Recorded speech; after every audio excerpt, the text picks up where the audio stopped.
नमस्कार दोस्तों, मैं प्रभात तिवारी और सार्थक क्लासेस के यूट्यूब चैनल पर आप सभी लोगों का एक बार फिर से बहुत बहुत स्वागत करता हूं।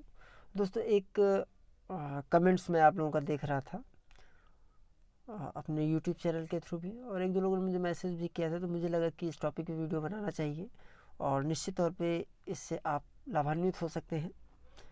तो हमारा जो आज का टॉपिक है, क्या सामान्य ज्ञान के प्रश्न भी पूछे जाते हैं साक्षात्कार में। जैसे आप लोग जानते हैं कि यूपीएससी के इंटरव्यू ADV 50 के अंतर्गत भी चल रहे हैं या हो रहे हैं, और अभी हिंदी के हैं, उसके बाद आने वाले समय में अन्य विषयों के भी साक्षात्कार होंगे। तो सबसे बड़ा प्रश्न यही कि आप सब्जेक्ट तैयार करें या आपको सामान्य ज्ञान भी तैयार करना है। सामान्य ज्ञान अपने आप में काफ़ी विस्तृत एरिया होता है, तो तैयार करना या नहीं करना हो तो हम बाद में बात करेंगे। लेकिन क्या एक सब्जेक्ट के जहाँ पर एक्सपर्ट का इंटरव्यू हो रहा हो, ठीक है, स्पेशलाइजेशन का इंटरव्यू हो रहा है, क्या वहाँ पर सामान्य ज्ञान के प्रश्न पूछे जा सकते हैं?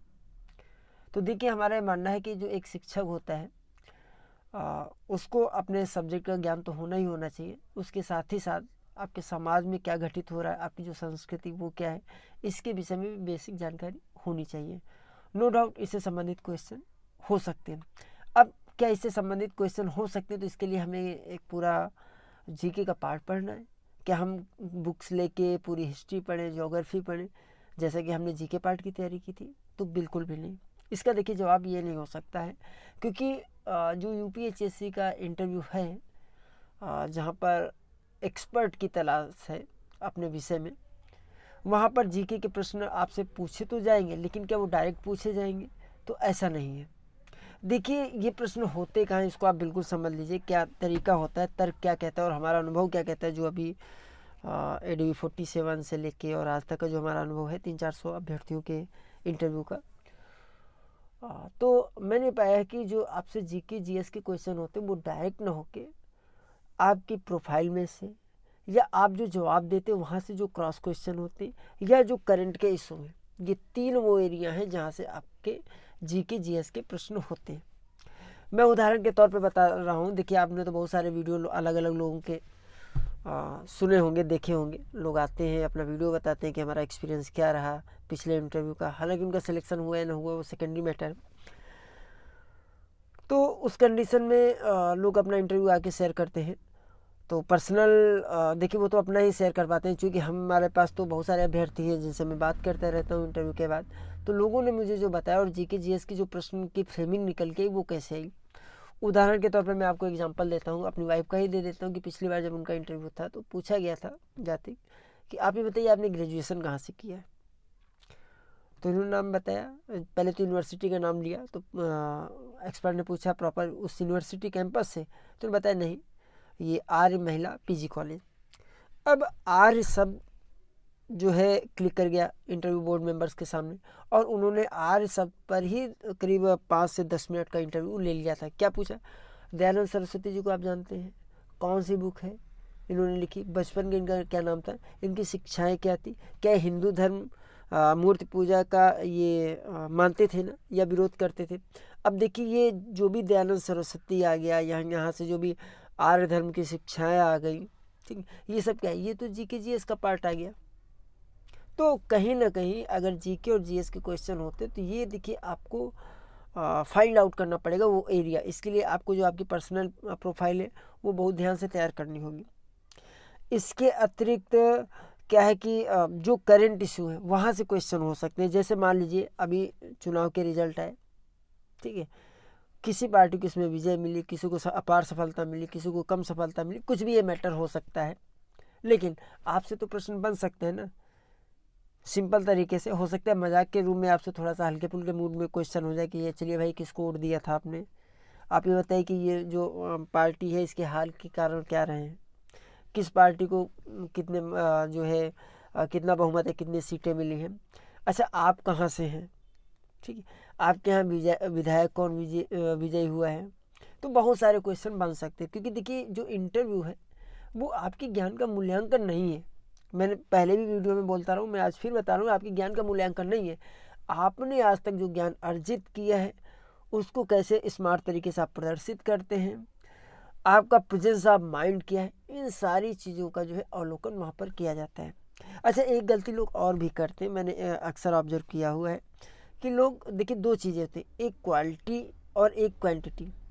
तो मैंने देखा है कि जब भी कोई एग्ज़ाम आता है या इंटरव्यू की तैयारी के, खासकर इंटरव्यू की तैयारी के लिए लोग जो है क्वांटिटी के पीछे भागने लगते हैं। ये सोचते हैं कि जहाँ से जितना मिल जाए हम पढ़ लें, और ज़्यादा से ज़्यादा पढ़ने के चक्कर में जो आप ऐसे अभ्यर्थी जवाब भी देते हैं, वो उनके शब्द भी किताब के शब्द निकलते हैं। ऐसा लगता है कि एक ऑडियो बुक स्टार्ट हो गई है, ठीक है।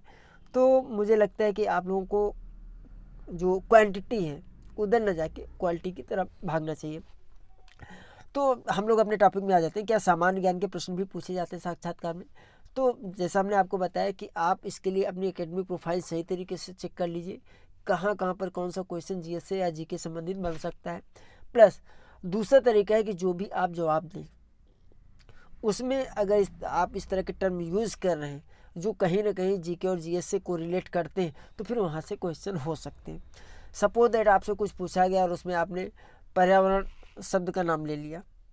अब पर्यावरण आ गया तो फिर पर्यावरण से कई सारे क्वेश्चन हो सकते हैं। भाई ये बताइए पर्यावरण क्या है, कितने प्रकार का होता है, भारत सरकार क्या कर रही है पर्यावरण सुधार के लिए। आप देख रहे हैं इतना सारा पोल्यूशन डे बाई डे बढ़ता चला जा रहा है, तो इसका समाधान क्या हो सकता है।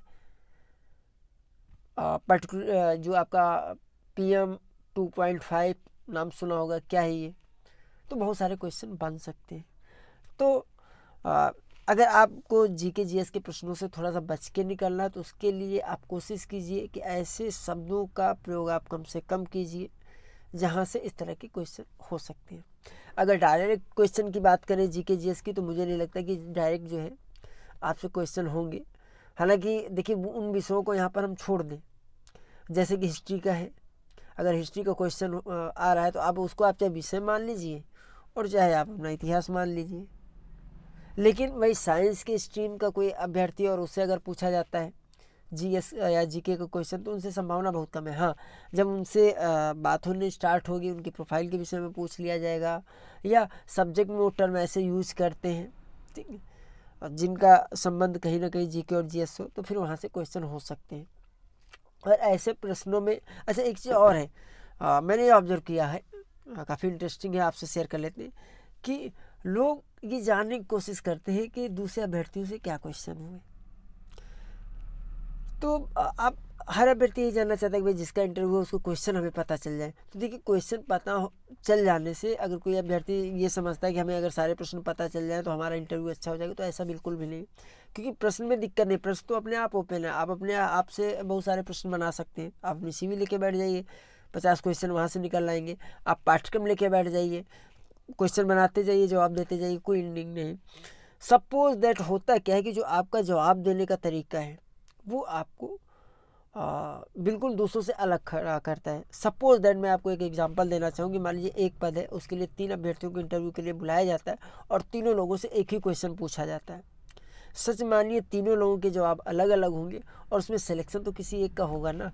तो ऐसे अभ्यर्थियों को वहाँ पर सेलेक्ट किया जाएगा जिसका जवाब, आप ये मान लीजिए कि जो एक एक्सपेक्टेशन की जा रही थी बोर्ड मेंबर्स के द्वारा कि आपका जवाब इस स्तर का होगा और आपका जवाब उससे भी बेहतर है, तो निश्चित तौर पे ऐसे अभ्यर्थियों को चांस दिया जाएगा या ऐसे अभ्यर्थियों को ज़्यादा मार्क्स दिए जाएंगे। तो क्वेश्चन आप कोशिश ये कीजिए कि दूसरे लोगों के क्वेश्चन जानने की बजाय आप स्वयं के अपने क्वेश्चन तैयार कीजिए और चिंतन मनन कीजिए कि उस प्रश्न का जवाब क्या हो सकता है जो दूसरों से अलग है। अगर मेरा मानना है कि ये सोच के आप तैयारी करेंगे तो आपकी तैयारी बहुत अच्छी हो जाएगी। क्योंकि देखिए पढ़ाई का कोई अंत नहीं, इंटरव्यू में आपसे क्या क्वेश्चन पूछा जाएगा ये तो खुद एक्सपर्ट भी नहीं जानते हैं, तो हमारी आपकी तो बात ही नहीं।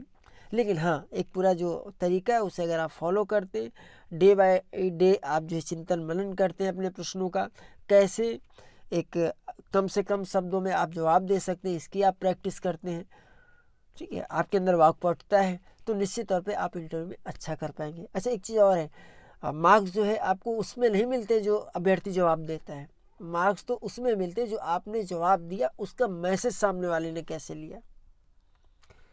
सपोज दैट सिंपल लोग बताते हैं कि अपने विषय में बताइए, तो लोग बताते हैं कि मेरा 5 बार नेट है। अभ्यर्थी को अच्छा लग रहा है बताते हुए कि भाई कम से कम नेशनल लेवल का एग्जाम मैंने 5 बार क्वालिफाई किया है, तो हमारे ज्ञान की इज्जत अवश्य होनी भी चाहिए। लेकिन सामने वाला जो मतलब जो बोर्ड मेंबर है या जो सामने वाले व्यक्ति हैं वो क्या सोचते हैं, वो ये सोचते हैं कि अच्छा आपका 5 बार नेट है, JRF नहीं हुआ, मीन्स आप जिस ढर्रे पे चल रहे हैं उसी पे आप चलना चाहते हैं, आप सुधार ही नहीं करना चाहते हैं। ऐसा आप यहाँ पे भी करेंगे। दूसरी बात ये हुआ कि लोग, तो कुल मिला के मैं ये कह रहा था, कोई भी ऐसे लूप पॉइंट या लूप होल आप मत बताइए, या आप कोई ऐसा जवाब मत दीजिए कि जो लगे कि आप अच्छा कर रहे हैं, आप अच्छा जवाब दे रहे हैं, सामने वाला उसका कोई अलग सेंस ले। अच्छा, मैंने एक चीज़ और ऑब्जर्व की कि इंटरव्यू दे के कोई भी है, आप पूछे तो 99% लोग यही आपको बताएंगे मेरा इंटरव्यू बहुत अच्छा हुआ, इससे अच्छा इंटरव्यू नहीं हो सकता, बढ़िया हुआ। सब लोग यही बताते हैं। आप इंटरव्यू कोई भी व्यक्ति देख के और बताएंगे भाई ये क्वेश्चन पूछेंगे, हमने जवाब दिए। ये जस्ट लाइक वैसे ही आपने कभी देखा होगा, जब आप रिटन एग्जाम दे के निकलते हो तो ये लगता है कि इससे अच्छा पेपर तो हो ही नहीं सकता। मेरा बहुत अच्छा पेपर हुआ, और 10 मिनट बाद 10 क्वेश्चन कम हो जाते हैं, घर पहुँचते पहुँचते आपके 20 क्वेश्चन कम हो जाते हैं अभ्यर्थियों के, और जब फाइनल आंसर की आती है तो उसमें से 30 क्वेश्चन कम हो जाते हैं। सेम इंटरव्यू का भी यही है। अभ्यर्थियों को ये लगता है कि जो हमसे प्रश्न पूछेंगे उनका हमने बहुत अच्छे से जवाब दिया और हमारा इंटरव्यू बहुत अच्छा हुआ, लेकिन वो ये भूल जाते हैं कि आपने जो आपका जो जवाब देने का तरीका है उसको किस सेंस से सामने वाले ने लिया। देखिए, वो आप बोर्ड मेंबर आपको कभी ये नहीं बताएंगे आपने अच्छा किया या ख़राब किया, वो तो आपको बेस्ट ऑफ लक भी बाद में बोलेंगे, उनका काम है। लेकिन आपको इस बात का ज़रूर ध्यान रखना है कि आपके जो जवाब हो उसमें आप क्या जवाब देने जा रहे हैं वो उचित है कि नहीं उचित है। कहीं ऐसा तो नहीं कि हम बताना कुछ और चाह रहे हैं और सामने वाले ने उसका सेंस कुछ और लिया। ठीक है, तो प्रैक्टिस करेंगे निश्चित तौर पे इसमें भी सुधार किया जा सकता है। तो देखिए दोस्तों, इंटरव्यू में क्या बहुत सारे प्रश्न होते हैं, आपके बहुत सारी क्वेरीज होती हैं और बहुत सारे तरीके भी हैं। वीडियो के माध्यम से तो एक एक चीज़ एक्सप्लेन कर पाना मेरे लिए पॉसिबल नहीं है। हालांकि मैं प्रयास कर रहा हूँ कि छोटे छोटे टॉपिक्स पे वीडियो आप लोगों को उपलब्ध कराया जाए, जिससे आपकी इंटरव्यू की तैयारी अच्छी हो सके। और अगर आप सार्थक क्लासेस के मार्गदर्शन में तैयारी करना चाहते हैं तो हमारा व्हाट्सएप नंबर ऑलरेडी आपके पास होगा, आप चाहें तो इस सुविधा का लाभ ले सकते हैं, लेकिन ये डिसीजन आपको लेना होगा।